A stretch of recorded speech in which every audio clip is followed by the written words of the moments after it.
What's up, everybody? It's signing day eve. We're here on the Auburn Blitz podcast, and we're glad that you joined us this morning. We know some of you will be tuning in a little bit later, but we're glad that you joined us here on the podcast. And again, all eyes have turned to how's Auburn going to do tomorrow in this signing class that has been a top 5 class for a few months. According to most of the recruiting services out there. So we're going to talk a lot about that this morning. We got a lot to get to in a short amount of time. We're not going to be on as long this morning as we normally are, but Randy, we'll dive right in. There's several things that we want to get to, and obviously this recruiting is one of them. We'll also hit a little bit on Auburn and Duke that will be coming up tomorrow at 8:15. That's going to be a lot of fun. Bruce Pearl had a press conference yesterday about that, previewing that matchup. Thought he had some interesting things to say in that press conference as well. But, coming off another disappointing football season, our eyes immediately turn to recruiting and how are we going to do in this class. And, all recruiting season, it's been really positive. It's been the thing that we've talked about more than anything, being the lone positive star in the sky for Auburn football here the last couple of years with Hugh Freeze. It's the only thing you can buy into, with Hugh Freeze right now, with what the product that you're getting on the field is a constant talk about a rebuilding project. And us Auburn fans have, at least for now, bought into that. I think enough of us are starting to question whether you can actually get it done in a short enough period of time solely in the high school ranks, or how much do we need to be very aggressive this off season when it goes to the NIL and transfer portal. I think I'm more worried about what we do with the quarterback position than I am with who we finish with in this recruiting class. I'm hopeful that we hold on to as many as possible. But you and I talked with one of the beat reporters yesterday, and I think that he echoed what I just said. If we keep all that we have, so be it. Very hopeful that we can do that. But there are so many needs that we have right now. And if those high school guys can come in and make those immediate impacts, I'm all for it. But at the quarterback position, the left tackle position, we got to fill some gaps, I think, at running back right now too. But with those, Brett, I'm not sure that you can go into the high school ranks and expect tremendous output in year one, not in those positions. And maybe I'm wrong by that, but so I'm not getting overly bent out of shape whether we keep or lose this person or that person tomorrow. I bought into that last year, and several of them really paid off in year one, and you can see the progress, and you can see how good some of these players could really be in the next couple of years, but some didn't. I think that we were all as committed to Perry Thompson and thought that he was going to make an immediate splash and big-time 5-star recruit out of Foley, Alabama, and hardly saw the field this year. And I'm hopeful that he stays around and we see great days to come with him, because I'm very hopeful watching him. He's one of those you want to get off the bus first. Beautiful athlete. But so, that's where I am with it, Brett. I think we've got some immediate needs, and we've got to go shore those up, and I think those talks have already started too. Well, the first immediate need is a quarterback, and Amen. And it won't be, again, I think Deuce Knight ends up staying with Auburn tomorrow. I do. We'll probably be on the podcast in the morning while he announces at his high school at 9:00, and we'll carry this thing over in the morning to see where that goes. We'll already know some guys that have signed by this time tomorrow. We'll be talking about those as they come in, and then we'll carry that on over into Auburn Blitz at noon. So we'll have a full day of it tomorrow. But you start with the quarterback, and then the Moss kid from USC is, one that's already emerged. The kid from Washington State is another one that had tremendous numbers this year that I think when he gets in the portal, there's going to be a lot of suitors out there for him. Of course, Caden Salter over at Liberty is another kid that was talked about last year and then didn't end up leaving, and then now it's going to be in the portal again. And there's the tie with Hugh Freeze and Liberty and him. So I don't know where all that goes, but I can tell you this. It'll be interesting to see what happens at Texas. Will Quinn Ewers get in the portal and leave Texas? I mean, it's kind of being kicked around. I mean, that it's all speculation right now, but he's got Arch Manning there pushing behind him, and there's a lot of pressure, it seems like, for Arch Manning to get that job next year. And I don't know what's going on behind the scenes with the Mannings in Texas and saying, hey, okay, it's time. He's waited 2 years. He needs to be the starting quarterback here. Maybe he looks somewhere else. This is what all these programs have to deal with now. But if Quinn Ewers is going to play college football again next year, it may not be at Texas. It may be somewhere else. And that kid's been a winner everywhere he's been. So if he got in the portal, obviously he would demand a lot of suitors as well. So that's to me where it's going to start. But I think you got to get a good high school quarterback. And Deuce Knight coming out of high school. There's a lot of people that would love to have Deuce Knight, including Auburn. And you look over at Ole Miss, and Jackson Dart won't be there next year, but I'm not sure that it's not the same situation for them that anybody's expecting Deuce Knight to come in and start as a true freshman. Now, there's some true freshmen starting in the league this year in the SEC, but I mean the going's tough. It doesn't matter how good you are. So again, I think that's a year away at best for any team. But we're going to have to fight Ole Miss for him for sure tomorrow. So we'll watch and see who ended up winning that sweepstakes. I think for us to start with who we don't have signed or don't have committed right now, Auburn's got 26 commitments on 24/7. They're ranked 5th in the country. They got a chance to move up tomorrow, Randy. They do obviously have a chance to move down if they lose some and don't replace, but they absolutely still have an opportunity to move up. I start with Naeem Alford. He's been committed to Ohio State for a long time, but if you read every service, and you and I talked to a bunch of people inside, and I mean, Auburn still really likes his chances tomorrow to land Naeem Alford. His relationship with the coaches, several of the players on this team, and Oregon's kind of got in the mix a little bit, but they haven't been talked about as much as of late. So I think it really comes down to Auburn and Ohio State, and it really depends on what Naeem Alford wants. And I'm not saying money. I mean, I'm sure that's part of it too. But will Naeem Alford want to go to Ohio State and play, or does he want to stay close to home? That's what it boils down to a lot of times, Randy, for in-state guys anywhere. They've got a school far away and they've got a school real close to home. And what ends up drawing them to whichever school is basically what makes them feel the most comfortable and where they feel like they have the best relationships. Well, I think that it's still very important, and I hope that is the factor that gets Naeem Alford to commit to Auburn tomorrow.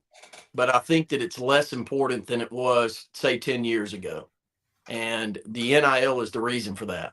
And the amount of money that these young men are able to get, how much of a help that can be for their family when it comes to traveling, being around them, living with them in their new location.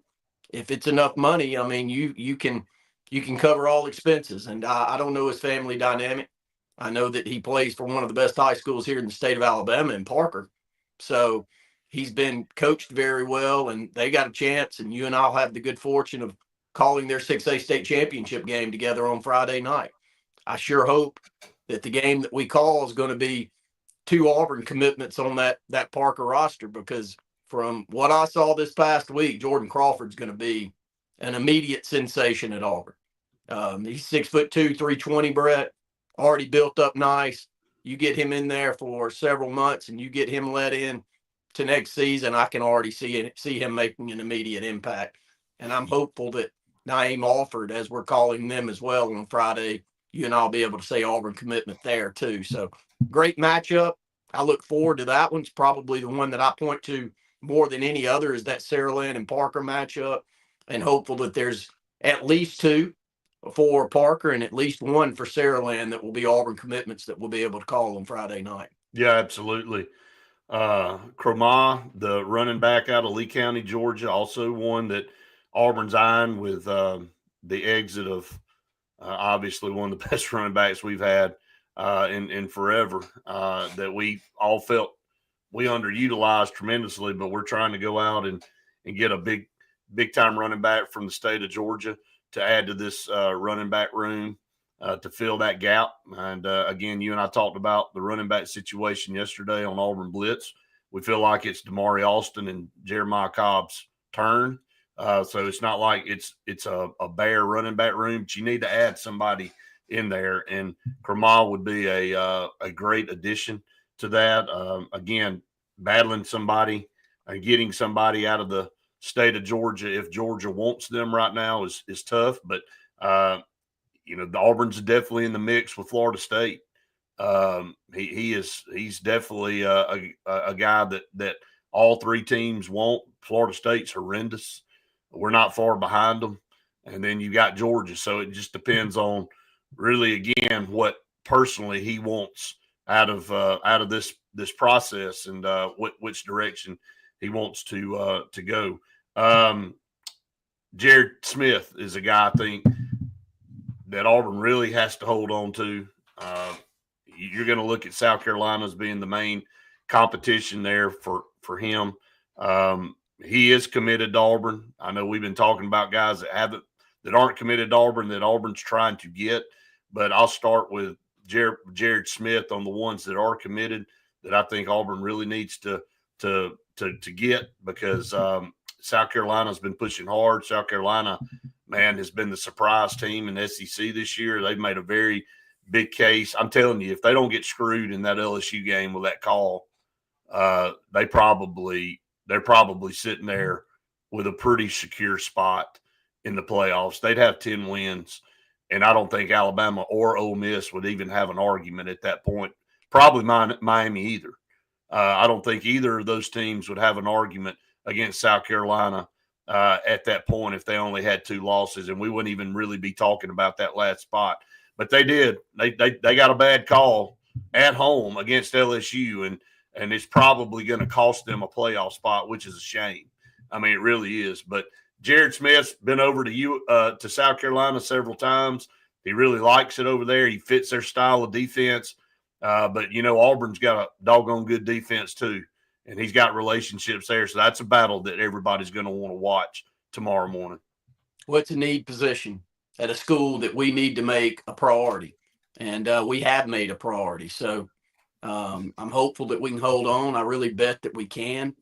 The way our defense played this year, if you're a defensive commitment in the secondary on the defensive line and you see what DJ Durkin's done, if you can just clean things up offensively, you can see greatness in the next 2 or 3 years. And so continuing to get these guys in and finish out the deal is going to be very, very important. To Justin's question there, I wonder if the committee will take a look, Brett, and make a decision based off of a few of those very close games that South Carolina had, and that gets them over the hump. I at least hope that that's the way that works out. But if you had to ask me which one of those 4 teams or 5 teams that you have listed there is going to make it, it's going to be Alabama.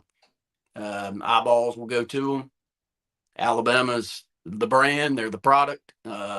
These things, you can say that it's not a money grab, but it is a money grab. And most would like to see Alabama in the mix. Just from a sheer hatred standpoint around the country. Well, I know that, but I'm saying I think that most of the country feels the same as we do. And those that put these, well, they're tournaments now. Used to be playoffs, but just a playoff tournament setting. Alabama being in the mix would be a good draw. So I hope they don't make it, but I bet they do. I think there's still going to be some things to be discussed. Miami's got an argument, Randy, even though they've kind of laid a couple of eggs, especially against a team like Ole Miss. Ole Miss has been really out pushing their their banner and waving their banner. But, Miami went into Florida and by the end of the third quarter had destroyed Florida. Okay, so everybody forgets that game early in the year. And, Florida got better, but Ole Miss wants to tout, wins. And, well, there's a common opponent there.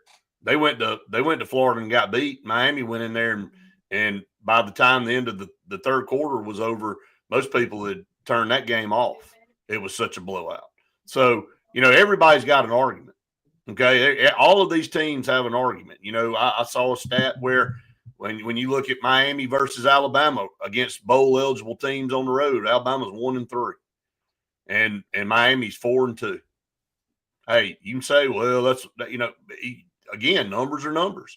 I sat there and watched James Franklin and explain after the Maryland game why they scored another touchdown. He said, and when you're dealing with point differential and all this kind of stuff, hey, it counts. And, it matters. And he said, when I put my third and fourth team guys in there, they should be allowed to play football, and it's your job to stop them. And you know what? I'm the same way. Like, now you don't need to be airing the ball out all over the place, but, you should allow those kids to play, especially when Maryland kept their ones in.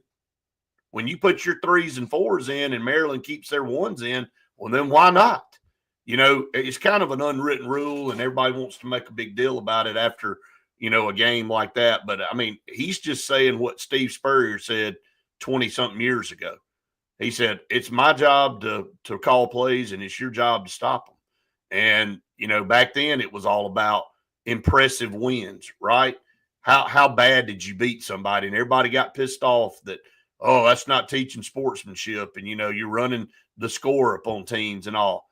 I mean, you look at it multiple ways, but now the structure of college football has pushed teams to do this to try to be impressive with their resume. Again, we're going back to resumes and we're going back and seeing what quality wins teams have and what losses look bad.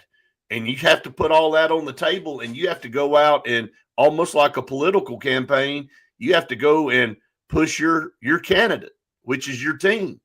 And you have to convince those voters, which is the committee, to pick your team over somebody else. And so for the most part, 10 of them have been selected. I think maybe 11. And that there's definitely one out there that there's 4 teams battling for. And I think the committee's going to have a tough sale. I mean, or a tough decision, really. And we'll see how it all plays out. Good question by Justin there. Now, last year, the committee said best team. Is that Alabama? I think it's South Carolina right now. I think South Carolina's playing the best football, maybe the best football in the conference. I think they're playing as good as even Georgia. Texas, to me, is probably a little bit of a step ahead of anybody outside of Georgia, but the matchup that they had with Georgia, I've said this over and over again. I watched the majority of that game, Brett.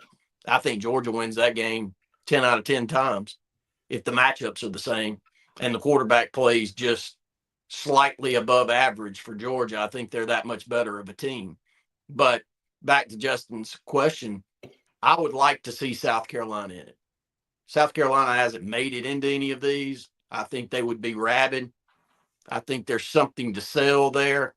And I think it's important that when it's this close and you've got a product like Alabama that's there year in and year out and they lose 3 football games, if there's ever a year to keep them out, it's the year they lose 3. Now, if you're an Alabama fan, you don't like to hear that, but the rest of us, we don't like y'all. So, and maybe that's part of the sell from Alabama's standpoint is put us in there because everybody hates us and the eyes will be on us because of that. I see that a little bit, but I also would like to see some other teams get an opportunity and grow their brand. And this would be huge for South Carolina. And I don't know how big it is for Alabama, honestly. And I don't think Alabama's any better than South Carolina right now. No. No, I mean, it was an onside kick away at Alabama, you know, from South Carolina winning that game. And, that South Carolina had a lead in that game. But, again, Alabama won the game. So for Alabama fans that are watching, you're saying, well, y'all are coming up with all these things, but we ended up winning the game, and you did. So, we're going to keep coming up with them, by the way. So, if you tune into here and you're an Alabama fan, right. if I can scheme some way for your demise is what I'm going to sit here and scheme. I promise. Greg McElroy actually made a good case for Ole Miss, saying 2 of their losses came down to one play. I mean, yeah, I mean, you can look South Carolina too. Well, it did. I mean, you got all these arguments, man. I think people are, again, we'll see. I mean, if Miami beat Syracuse, we're not talking about this problem, but they did. They lost, and so and we all know that just shows you what a quarterback can do, because Cam Ward literally put that disheveled team on his back, and we saw that happen with Auburn win a national championship. How good a superb quarterback can be. Now, what that 10 team for Auburn was better roster-wise than this Miami team. That's why they ended up going undefeated and winning a national title. I'm not comparing the 2010 Auburn team to this Miami team, but what I am comparing is how much a quarterback can make a difference. Because without Cam Ward, Miami's down here with us. They're in 5 and 7 range, because that's where they've been the last several years. And Mario Cristobal did what Hugh Freeze didn't do. They went out and got a dynamic quarterback to cure some of their ills. Now, that's not curing their roster ills. They still have problems, especially on defense. Let me go back to your first topic, though. I know we only got a few minutes left, but you just brought up something that I want to stress here this morning. If we have to hold money and not close on a couple of these guys that we see are big-time high school commitments that we would all love to have, but we have to hold back money to make sure that we spend as much, if not more, than anybody's willing to spend on a transfer quarterback, Brett, then I'm all in. Because I have no confidence that any of these guys, I don't care if it's Deuce Knight or who they are, is going to come in year one and change the dynamic that we need. We got to go buy the best quarterback on the market. And I don't know where our NIL situation sits, Brett. Do you? I'm just telling you that whatever it takes for us to keep enough back, that when this transfer quarterback situation pops up and the Cam Ward that's available out there, we don't lose them to Miami this year. Because there's going to be other suitors too that are thinking the exact same thing that we are. And it's a money grab. And you may not have to spend exactly what somebody else is. If you sell your product, great, but you're going to have to be very, very close. And so I'm way more concerned about that than I am about whether we close on a couple of these guys late. First of all, I think Auburn's NIL is in good shape. I mean, especially on the football side. Now, we hear about some other sports and all, but everybody we talk to, Auburn's NIL is very competitive with most anybody. So again, it goes back down to figuring out how you're going to manage your money and what you want to put priority to. And I think, Justin comes in here with a comment. He said, I know I've been more of a Hugh defender through the year, but I just watched a minute and a half of War Eagle Plus interview with him previewing signing day. He needs some confidence. He fiddled with that wedding ring the whole time, nervous Nelly talking about the talent and how that's the thing the program needs, nothing about coaching and development. Maybe coming around to y'all. Look, I had somebody come up to me yesterday at the Christmas parade here in town that watched our show Sunday along with, I think, about 1 million other people. People were, wanting to air their grievances and stuff. And, I think one of the things he said is that, how about let Hugh be the premier recruiter and let his coaches coach. And I mean, again, these coaches have a hard time doing that, but he is a good recruiter. And that's what we keep going back to is his top deal is his ability to go out and recruit. And I think if he just get, whether it be Derek Nix staying or going out and getting another offensive coordinator, whoever it is, because DJ Durkin did a damn good job this year. He had a defense on the field every week that could have won every football game we played. I mean, probably I think with true freshmen playing more snaps than any other top 20 defense in the country, and developed and got better. And you saw freshmen, that necessarily didn't start at the beginning of the year. earn their way onto the field and gain more playing time because they were the better players. I saw second-year guys like Keldrick Faulk take massive leaps forward too. Keldrick Faulk, by the way, we never talked about that. He played great against Alabama. He's all over the field. He was making play after play after play. He was. His motor was on high. He jumps off the field at you. Thank the Lord we closed on him. And that's another feather in Hugh Freeze's cap. We're not on here just – I do not want to bash Hugh Freeze. I don't. But I hear you, Justin, and I see the same things, man. And at a certain point, you got to just let the excuses go.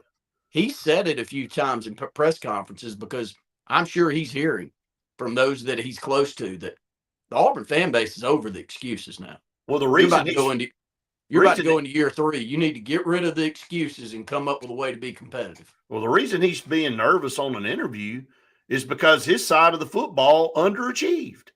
And you know what? And while DJ Durkin was working his ass off with his defensive staff and getting a defense that improved every single week, remember the first 3 games of the season, how we said, well, man, I guess our secondary, I'll never go back to the beginning of the season when we bashed our secondary. We said, we can't cover anybody. This is the worst secondary we've had in years. And we just got to hold on. Did we say that at the end of the year? No. We lost Champ Anthony, who may have been the best of the bunch. Exactly. And so now you insert a couple of freshmen, and by the time the end of the season rolled around, we had one of the best secondaries in the nation. I mean, that is what development looks like. That is what building your team and taking guys and saying, as a freshman 4- and 5-star, maybe at the beginning of the year, you're not going to be where you need to be, but by the end of the year, you're going to be playing top notch and you're going to be getting a lot of playing time because you're going to improve every week in practice and in game planning and all that stuff. We didn't see that on the offensive side of the football. That's what pisses you off. I mean, because we did the right things on the defensive side, and that's why nobody's saying anything but praise for DJ Durkin. And that's why all these Elijah Melendez, the linebacker that, you know, we've been concerned about it. It looks like we've shored up, which is a massive shore up for us that we'll find out 100% tomorrow if we did. But he pretty much had texted some guys on the beat and said he's 100% in. He's going to early enroll and all that kind of stuff. So the defense, if I'm a defensive recruit right now looking at Auburn, I got no problem coming down there, man. In any phase, linebacker, defensive line, or secondary, they're all 3 playing well. Look, my Uzi, man, every single game had 10, 11, 12 tackles at linebacker, Randy. That went undersold. I mean, we talk about a lot of people, but that transfer portal get was massive. That guy made play after play after play at linebacker. I mean, how many linebackers have we had in the last 10 years that averaged 10 tackles a game? I don't remember many. Just because we haven't had many. And he was a great get. And there were a number of great gets. And we've worked the transfer portal pretty well. KLS probably being the best of the bunch. Almost 1,000-yard season. So I know we got a couple of minutes here left, Brett. I want to jump on a couple of things because I know it's going to be very tough to get to this tomorrow. But I hope everybody goes and listens to Bruce Pearl's press conference pre-Duke that he did yesterday. Put the mic in front of that man as often as possible if you're Auburn. My gosh, if he ever decides to not want to coach anymore, make him athletic director. Just put him over whatever we can do to keep him in a leadership role at Auburn. We just need to just throw the money at him, Brett, because he's that good. And I watched it this morning on the way in. You know, I'm pumped about the game tomorrow night. Do I think we're going to win at Duke? It's going to be very, very tough. They're really long. They're young. I know they're coached well. They've lost last possession games late against Kansas and Kentucky this season, 2 blue bloods. But, man, we're going over there with at least high expectations as the number 2 team in the country to Cameron Indoor Arena to win the basketball game tomorrow night. Look, we can sit on here and hope and pray that we get good at football at some point, but we're really good at basketball right now. And I think we got the best coach in the country. I really wouldn't trade him for anybody out there. So I wouldn't. No, not at all. Pinch yourself, Auburn fans. We've got a lot of positive to talk about, and we'll talk recruiting tomorrow morning. We'll probably stay on a good hour, hour and a half with you tomorrow. But big time basketball game tomorrow night. Before I let you go, Brett, we got some great news coming up here in the next couple of weeks. We'll be at Bunkers on December the 13th. That's Friday the 13th from 12 to 1.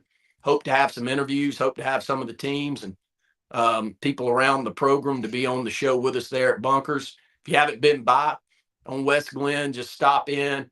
Beautiful location. You'll be knocked down when you walk through the door on how nice this place is. Happy to have them on board with us here with the Auburn Blitz. And I got to get out of here today because I've got a lot going on with Lee Marketing Group. We're hopeful to close on a new location in Auburn coming up here in the next few weeks. I'm really working hard on that. Heading over to an Auburn Chamber event this morning, and real happy to be in that community and the Lake Martin community. We've got locations in both of those places when we close this thing out. So if you got needs for advertising products, marketing products, Lee Apparel can help you with all of those. 256-825-0197. Any signage you need, of course, we can help you there, from design to installation and all in between. Give Sign Source a call, 256-825-0197. Yeah, let me go ahead and promo this real quick before we get out. Cinsa Green is now one of our partners here on the podcast going into the new year. Excited to announce that. They've been part of our program for a while on the Auburn Blitz TV side, but Cinsa Green will be part of our podcast every single day now, and we have some spots open for you as well, very limited. Now, let me just say that, and that's not a sales pitch, but it's the truth. If you want to be part of Auburn Blitz podcast programming, you like on location opportunities for us to come out and do our show at your business, contact me. We have very, very limited inventory to fill, but there is still some that we can carry in because we've expanded what we've done. Well, we've expanded it's not because we had anybody fall off. We've expanded. We dug. We went in the backyard and we kind of went across the property line a little bit in somebody else's property line because we needed some more territory. So we've added some spots for you guys out there that want to promote your business that have been asking us about some opportunities. Yeah, been sold out all year. It's been a great year for Brett following his retirement from Central Alabama Community College. We knew it was coming.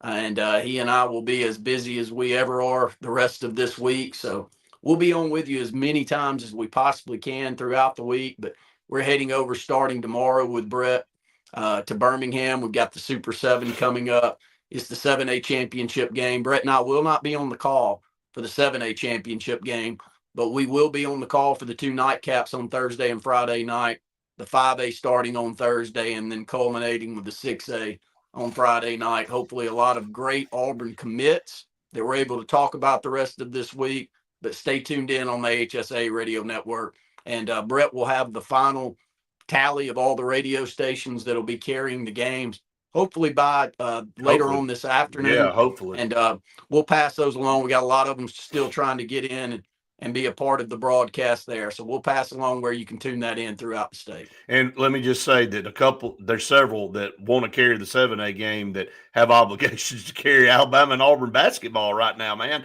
That the timing of that just didn't work out, but it's hard for them to bump, Alabama or Auburn affiliateship to join our network for the 7A game. So we totally understand that. But Randy, I know you got to go. I got to get to Auburn Blitz will be back on at noon today. It'll be Jim and Andy. So make sure you tune that in, and we'll catch up with you guys tomorrow.